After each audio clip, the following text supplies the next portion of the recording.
네, YTN 라디오 생생경제 함께하고 계십니다. 대한민국 집코노미의 모든 것 손바닥 들여다보듯 훤하게 들여다보는 손바닥 부동산 시간입니다. 자, 오늘도 도시와 경제 송승현 대표 화상 연결로 만나도록 하겠습니다. 대표님 안녕하세요. 네, 안녕하세요. 네, 오늘은 서울 빌라 전월세 거래량에 대한 이야기를 먼저 좀 시작해 보도록 하겠습니다. 워낙 요즘 아파트 전세값이 비싸지다 보니까 1분기에 서울 빌라 전월세 거래량이 역대 최고치를 기록했다는 통계 결과가 나왔네요. 구체적으로 어떤 통계가 나왔습니까? 네, 지금 민간 부동산 정보업체에서 어떤 집계를 했었는데요. 네. 이게 서울의 빌라의 전세 월세 거래량이 31,600건 정도가 달했다라는 발표를 했습니다. 그러니까 우리가 과거만 해도 아파트 가격에만 뭔가 집중을 하고 관심도가 높아졌었는데 네. 사실 최근 들어서 이런 서울의 빌라가 뭐 재개발을 비롯해서 뭐 공공사업들, 공공 주도의 복합 사업이라든지 또 서민 주거에 일정한 역할을 하는 그런 상품이다 보니까 관심이 좀 많아지는데 이런 그 거래량 자체에 변화가 생겼다라는 것은 결국은 수요가 증가할 수 있다라는 것들, 또 한편으로는 그런 그 거래량의 수요가 늘어나면은 그 가격에 대한 불안 요인이 있을 수 있다라는 게 걱정을 할 수밖에 없는 거거든요. 네. 왜냐하면은 이 통계를 작성한 이후에 2011년 정도가 됐었는데 1분기 기준으로 해서 가장 높은 수치라고 보시면 될 것 같고요. 특히나 이 서울의 월세 거래량도 한 1만 2천 건 정도를 기록을 했으니까 네. 2011년도 이후에 이것도 이제 가장 그 많은 그 거래량이라고 보시면 될 것 같아요. 네. 그래서 서울에는 25개 자치구가 있잖아요. 네. 거기서 가장 그 전월세 거래량이 많은 곳들이 뭐 강남권에도 상당 부분 있고, 뭐 광진구, 뭐 강남구, 뭐 마포구, 은평구 다양하게 분포가 되어 있다 보니까 참 특정 지역에 국한된 게 아니라 뭐 상당히 많은 지역에서도 이런 전월세 거래량이 많이 나타났고 이런 거래량 자체가 수요 증가 또 수요 증가로 인해서 공급이 만약에 부족하다 그러면은 뭐 가격이 또 상승할 수 있다라는 우려 때문에 상당히 좀 많이 주목을 하고 있는 것으로 보여집니다. 네. 그러니까 특정 지역만 이렇게 거래량이 는 게 아니라 전반적으로 이렇게 거래량이 늘었다고 하는 거는, 그러니까 특정 지역이 늘었다고 하면 뭔가 그 지역에 이슈가 있었던 건데 그런 게 아닌 걸 보면 실제적으로 정말 일시적인 게 아니라 전월세 거래량이 서울의 전반적인 지역에서 좀 많이 늘었다라는 걸 이번 통계를 보면서 알 수가 있는 것 같은데, 그럼 이게 일시적인 현상인지, 왜 요새 계속 저희가 뭐 얼마 전에도 이 시간에 얘기했지만 그 8월 전세 대란 때문에 지금 거래량이 일시적으로 늘어난 건지, 아니면 앞으로 이렇게 전월세 거래량이 빌라 쪽을 중심으로 계속해서 늘어가게 될지, 이 부분은 어떻게 예상해 볼 수 있을까요? 우선 지금 KB부동산 주택 가격, 아파트 평균 전세가가 지난달에 한 6억 7천만 원 정도 했거든요. 네. 그러니까 5년 전보다 59% 정도가 올랐는데 그때 당시만 해도 한 4억 2천만 원 정도 선이었단 말이에요. 네. 그러다 보니까 가격에 대한 부담감이 이 아파트 시장에서 많아졌죠. 그러다 보니까 아까 제가 말씀드렸듯이 가격에 이렇게 수요들이 좀 쏠리다 보면 가격이 오르지 않을까라는 우려가 있다라고 말씀을 드렸잖아요. 네. 지금 같은 기간에 빌라의 평균 전세가 같은 경우도 지금 1억 7,900만 원, 한 1억 8천만 원에서 2억 뭐 한 3천만 원 정도가 됐다 보니까 한 32% 정도가 올랐어요. 근데 아파트 전세값에 비하면은 그것도 이제 저렴하죠. 35% 정도밖에 수준이 안 되는 거거든요. 네. 그러니까 결국은 아파트의 가격이 비싸서 아파트에 있는 전세 가격이 비싸서 서울의 빌라 수요에 그 전세들이 있다라고 보여지는데 이런 전세 수요가 과연 자발적이냐 또 비자발적이냐라고 봤을 때는 주택 가격과 전세 가격이 어느 정도 올라갔기 때문에 비자발적인 수요도 네. 상당 부분 있다라고 보여지고요. 또 자발적인 수요 같은 경우는 지금 기준금리에 대한 그 금리 인상 지금 오늘도 발표를 했지만 굉장히 부담감으로 작동을 하잖아요. 네. 또 집값 고점에 대한 인식이 커졌단 말이에요. 그렇다 보면 부동산 시장에 대한 그 관망세가 짙어졌는데 이런 지역들을 비롯해서 강북 대다수 지역에서도 뭐 매매 시세 같은 경우도 하락도 했고 송파구 같은 경우도 매매세가 좀 위축이 됐어요. 네. 외곽 하락세도 뭐 인천을 비롯해서 다양한 지역에서도 매매 가격이 하락이 됐었는데 이 전세 가격 같은 경우도 약세로 좀 이어갔단 말이에요. 그러니까 네. 수도권하고 서울하고도 상당히 좀 하락으로 전환을 했는데 최근 들어서 이런 가격들이 올라가다 보니까 이런 뭐 거래량이 늘어나서 앞으로 늘어날까 줄어들까라고 봤을 때는 아무래도 이제 이 전세 가격하고 매매 가격이 같이 떨어졌지만 지금은 금리 인상이나 또 정책에 대한 그 불확실성 이런 것 때문에 일정하게 좀 늘어날 것으로는 보여져요. 다만 우리가 걱정을 하는 부분들 전세 월세 두 개 다 같이 올라갈 거냐라고 봤을 때는 조금 더 월세 관련된 비중이 좀 더 높지 않을까. 그러니까 앞으로도 뭐 아마 얘기를 계속 나누면서 제가 언급을 하겠지만 금리 인상이 지금 오늘 또 단행이 됐기 때문에 이 네. 부담이 전세를 활용을 하는데 최근 들어서 전세 관련돼 가지고 대출을 뭐 한 7, 80%까지 쓸 수 있다 보니까 이 전세를 뭐 거래량이 늘긴 해도 아무래도 좀 부담스럽다. 특히나 월세가 전세 전환을 했을 때 그 전세에 대한 이자율이 더 높기 때문에 네. 지금 상황에서는 글쎄요, 뭐 두 개 다 늘어나도 아무래도 그 비중 자체나 거래에 대한 자체가 아파트하고 비슷하게 월세에 대한 비중이 좀 더 많이 늘어나지 않을까, 뭐 그렇게 전망을 저는 개인적으로 하고 있습니다. 네. 그럼 서울에서 이렇게 빌라의 전월세 거래량이 늘어나게 되면 사실 이 빌라의 어떤 이 전월세 거래량이 늘어나는 게 서울을 벗어나서 뭐 수도권이라든지 외곽으로까지 좀 번질 가능성도 있을까요? 저는 그렇게도 보여지죠. 음. 서울의 집값이 높아서 수도권이나 외곽 쪽으로 이전한 수요도 상당 부분 있고요. 그런 네. 것들이 최근 들어서 서울의 인구수라든지 이런 그 뭐 1,000만 명이 깨진 지가 상당 부분 됐잖아요. 지금 서울에 있는 인구도 상당 부분 유출이 되고 있는 것들이 매매 가격 때문에 그런 현상들이 있었거든요. 근데 네. 최근 들어서는 전세 물량들이 아무래도 그 임대차 3법이 도입된 이후에 물량들도 상당 부분 시장에서 많이 축소가 됐고요.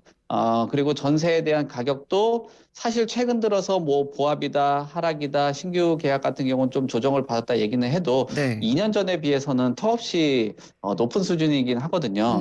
그러면은 그런 수준을 감당할 수 있는 수요가 있고 또 좀 그 뭐 저소득 계층이라든지 아무래도 소득 여건이 좀 부족하신 분들 같은 경우는 뭐 수도권까지도 임대 시장을 좀 확장해서 봐야 되는 그런 상황인데 네. 이런 것들이 기본적으로 서울의 중심권, 뭐 소위 말하는 강남권이 오르고 그다음에 그 지역을 중심으로 해서 서울의 뭐 약간의 거리 또 외곽 지역들 그다음에 수도권까지 전반적으로 가격들이 퍼지는 효과들을 보여주고 또 그 수요들이 이동하는 것들을 보여주면은 지금은 8월 달에 대한 그 시기의 걱정 또 우리가 주목하는 게 매매값보다는 전세값하고 월세값을 주목하는 이 시기에서는 아무래도 수도권이라든지 뭐 조금 더 넓게 보는 그런 시각들이라든지 이사 수요들이 상당 부분 있을 것으로는 보여집니다. 그래서 서울에 있는 이 전월세 가격들이 또 가격이 오르고 네. 또 하다 보면은 그 안에서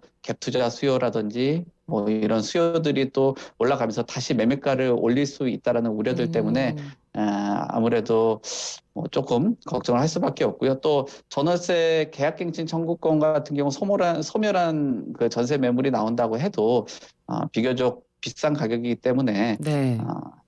특정 지역에 국한된 건 아니고 전체적으로 좀 아무래도 뭐 거래량 모르겠어요. 뭐 전세 가격이 높아진다라기보다는 거래량들이 서울 쪽이 너무 비싸다 보니까 수도권 외곽 쪽까지도 전이가 될 수 있다라고는 뭐 판단이 됩니다. 네.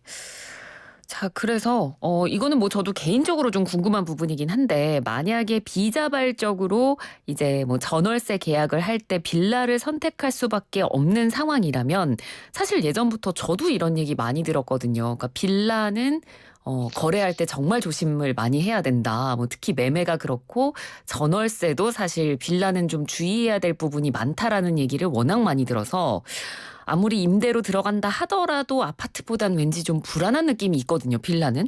혹시 우리 청취자분들을 위해서 이 빌라 전월세 계약할 때 어떤 점을 좀 주의해서 보면 좋을지 그 부분 좀 설명해 주세요. 일단은 빌라 자체가 아파트에 비해서 뭐 정보가 좀 불투명하기 하기도 하고 뭐 네. 통계라든지 계량된 그 수치가 부족한 것이 사실입니다. 그렇다 보니까 정보가 취약한 계층들, 소위 뭐 양질의 정보를 습득하기 어려운 서민들이 특히나 이런 빌라에 뭐 임차를 하시는 경우들이 많거든요. 네. 그리고 투자를 하는 성향의 집주인 같은 경우도 소위 말하는 뭐 자산가들 같은 경우는 특정 아주 뭐 부유한 지역에 아파트를 사서 세를 놓는다든지 이렇게 하겠지만 또 자산 증식을 하기 위해서 뭐 청년 세대라든지 젊은 세대 또는 뭐 좀 서민 계층들이 뭐 투자 형태로 사시는 경우들이 있어요. 네. 그래서 이런 계량된 수치들을 보기가 굉장히 어려운 상황에서 뭐 말씀하신 것처럼 뭐 정보의 불투명성에 대해서 유의를 하실 점들이 있는데요. 가장 중요한 거는 이 전세 가격이 매매 가격을 기준으로 해서 전세 가격이 뭐 한 70%다, 80%다 이런 것들은 조금 위험 요소들이 있다라고 보여집니다. 뭐 소위 말하는 전세가율이 아파트 대비했을 때 전세가 좀 빌라가 좀 높은 경우들이 있거든요. 그런 네. 부분보다는 뭐 매매가 대비 전세가율이 좀 낮은 그런 상품을 선택을 하시고 그런 빌라를 선택을 하시는 게 좋을 것 같고요. 그리고 수요자들로 봤을 때는 조금 불안한 뭐랄까 뭐 빌라다라고 생각을 하시면은 네.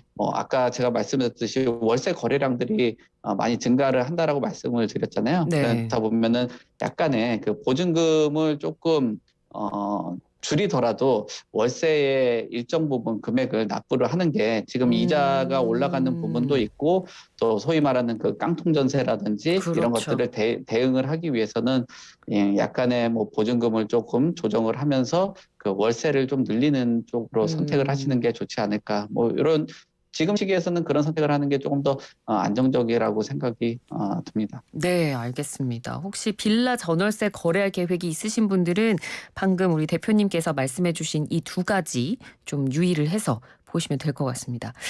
네, 요새 워낙 이렇게 이 전세 물량, 월세 물량에 대한 이야기가 많다 보니까 이제 정부에서도 대책을 고민하고 있는 중이고요.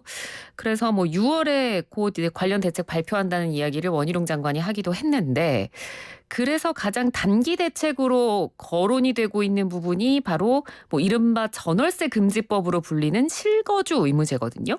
이게 어떤 건지 그리고 지금 재검토에 들어가고 있는 중인데 어떤 쪽으로 개편이 될지 혹시 좀 전망을 해볼 수 있을까요?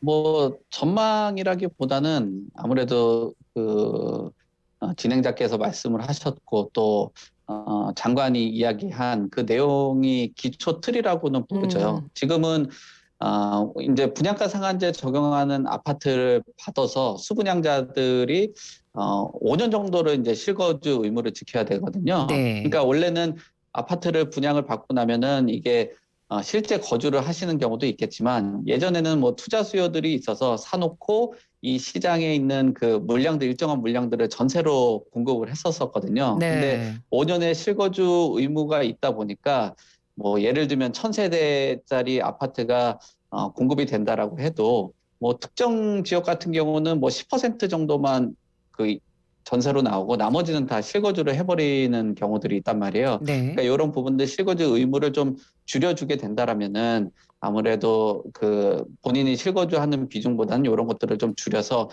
주택 그 임대 시장에 공급을 할 수 있는 방법들 이라고 보여지거든요. 이게 음. 사실 효과는 어느 정도 있다라고는 보여집니다. 과거에 음. 이제 재건축 아파트 입주권을 받으려고 하면 2년 정도 실거주를 해야 되겠다는 그 발표를 했었거든요. 그러다가 철회를 했어요. 그 네. 철회하는 순간에 강남에 있는 그 유명한 아파트죠. 뭐 대치동 음마 아파트 같은 경우도 전세 매물이 쏟아지기도 했고요. 그다음에 주택담보대출을 받고서 또 6개월 안에 또 전입을 하지 않으면은 대출을 또 회수하는 그런 조치들도 있었거든요. 그러니까 뭐 음. 지금 대출이 문제가 되고는 있긴 하지만 주택 가격이 너무 많이 올라가다 보니까 아파트 분양 후에서 뭐 잔금 대출을 받고 나서 이것을 입주를 안 하게 된다라면은 결국은 전세 매물이 감소되는 요인이다 보니까 요 부분들을 손을 좀 대려고 하는 것 같아요. 근데 네. 저도 뭐 항상 주택 가격의 앙등이라든지 뭐 급등을 개인적으로는 사실 좀 좋아하는 사람은 아니긴 한데 뭐 네. 투자라든지 뭐 투기 수요가 일정하게 들어간다라고 해도 결국은 이 그 새롭게 공급되는 주택 안에서는 5년간의 실거주 의무를 지켜야 한다라고 봤을 때는 5년 동안 새 아파트에 대한 공급은 있지만 새 아파트에서 나오는 전세 물량들은 없어지기 때문에 이 부분들은 음. 좀 그 뭐 임대차법이 좀 안정적으로 되고 또 그 뭐 민간에서 임대주택이 아무래도 좀 활성화되기 전까지는 좀 이 의무제, 실거주 의무제를 재검토하는 게 맞다라고 보여지고요. 음. 제일 걱정들 하는 거는 이 지역들마다 80%는 3년, 뭐 80에서 100%는 2년 정도 거주 기간이 또 부여가 되고 공공택지는 또 5년. 뭐 몇 년은 3년이다 보니까 굉장히 복잡해요. 네. 그러니까 이 부분들을 오히려 좀 통일성 있게 좀 다듬어 가지고 몇 년 동안은 지금 뭐 전세 시장이라든지 임대차 시장 안정을 위해서 약간 손을 좀 보는 게 맞지 않나 음. 뭐 그렇게 생각이 듭니다. 네, 알겠습니다. 아까 말씀해 주셨지만 오늘 이제 한국은행이 기준금리를 연 1.75%로 올렸습니다. 그래서 또 지금 대출을 받아서 집을 마련하신 분들, 그리고 뭐 정말 이른바 영끌이라는 표현까지 써가면서 집 마련하신 분들은 이 기준금리가 오름으로 인해서 이제 대출 이자에 대한 부담이 더 커지실 수밖에 없을 것 같은데, 그 2년 동안 저도 이제 뉴스를 통해서 봤습니다만 뭐 이른바 노도강이라고 하더라고요. 서울의 노원구, 도봉구, 강북구 이런 쪽에 이제 젊은 층들이 영끌해서 집 사는 일이 한동안 약간의 광풍처럼 있었거든요. 근데 이쪽 지금 시장 분위기가 좀 심상치 않다고 하던데 어떤 상황인가요? 맞습니다. 저는 사실 이 영끌이나 이런 뭐 그 키워드를 그렇게 좋아하지는 않는데 참 네. 이 키워드가 저를 비롯해서 우리 진행자 분을 비롯해서 뭐 다른 사람들에게 뭐 완전 뇌리에 꽂히는 그런 키워드였던 네. 것 같습니다. 그만큼 대출 비중이 높았고 그런 주택 가격에 대한 불안감들이 이런 음. 영끌적 매수라고 보여지는데 그 말씀하신 것처럼 지금 그 뭐랄까요 요 업계 얘기들을 한번 들어보니까 네. 노도강에 있는 그 물량들 뭐 이런 부분들이 사실상 좀 조정을 받는다라는 얘기들이 상당 부분 있거든요. 네. 왜냐하면은 대출에 대한 비중들이 조금 더 풀려 있었던 시장이고 그다음에 젊은 세대들 아까 영끌하고 젊은 세대들은 일정하게 뭐 같이 복합적인 요인들이 작용하는 그런 지역들이 이 노도강이다 보니까 이 네. 지역들의 타격이 상당 부분 클 것으로는 보여져요. 음. 왜냐하면은 지금 이 과연 이 포인트 1.75 이게 과연 여기서 끝나겠냐라고 봤을 때는 또 그렇지는 않다라고 보여지거든요. 그렇죠. 오늘 네. 한 얘기를 들어보면은 올해 연말 기준금리가 2.25에서 2.5%까지 아. 올라간다는 그 시장의 예측치도 그 예. 합리적인 맞습니다. 기대라는 표현도 했었고요. 네. 또 연준에서도 지금 그 의사록 얘기도 들어보면은 음.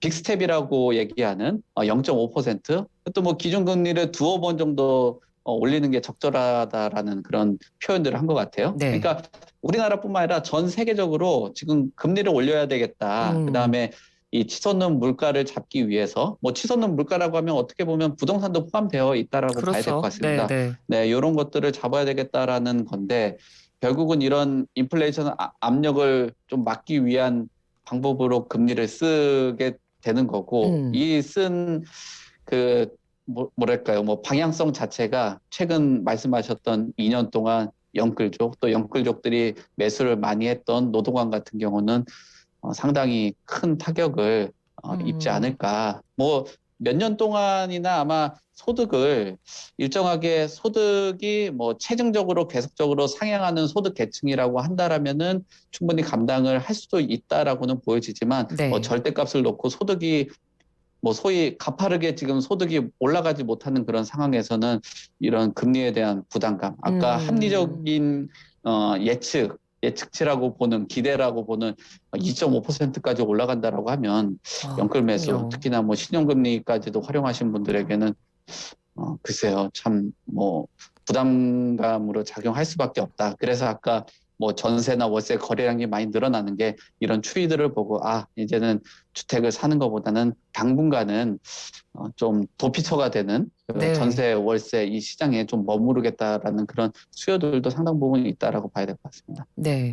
그렇다 보니까 그런 여러 가지 부담 때문에 지금 저희가 언급하고 있는 그 노도강, 이 노도강 지역에서 네. 매물들이 계속 나오고 있는 건데 보통 이렇게 처분하려고 매물들이 나오면 이제 급매라고 해서 매물도 좀 많아지고 매물이 많아지고 급매가 많아지면 좀 가격도 떨어지잖아요. 실제로 지금 그 지역 부동산 분위기도 그런가요? 지금 얘기하면은 지금 저도 보도에서 접한 내용들을 보면 한 1억 정도 떨어진 금매물도 있다라고 해도 네. 역시나 근데 그 공급자가 그렇게 물건을 시장에 그러니까요. 내놓는다고 사는 해도 사람은 또 많지 않을 것 같아요. 그렇죠. 그 네. 수요자 같은 경우도 아까 합리적으로 생각하는 2.5%의 대출 그 부담들도 있고 네. 또 소위 아직 DSR이라는 차주 규제를 하다 보니까 뭐 대출도 맘대로 크게 일으킬 수가 없는 상황이고 그래서 시세보다 물건은 싸게 나오는데 결국 그 처리가 안 되는 그런 물건들이 매물들이 좀 일정하게 쌓여 있다라고 보여지면 될 것 같고요.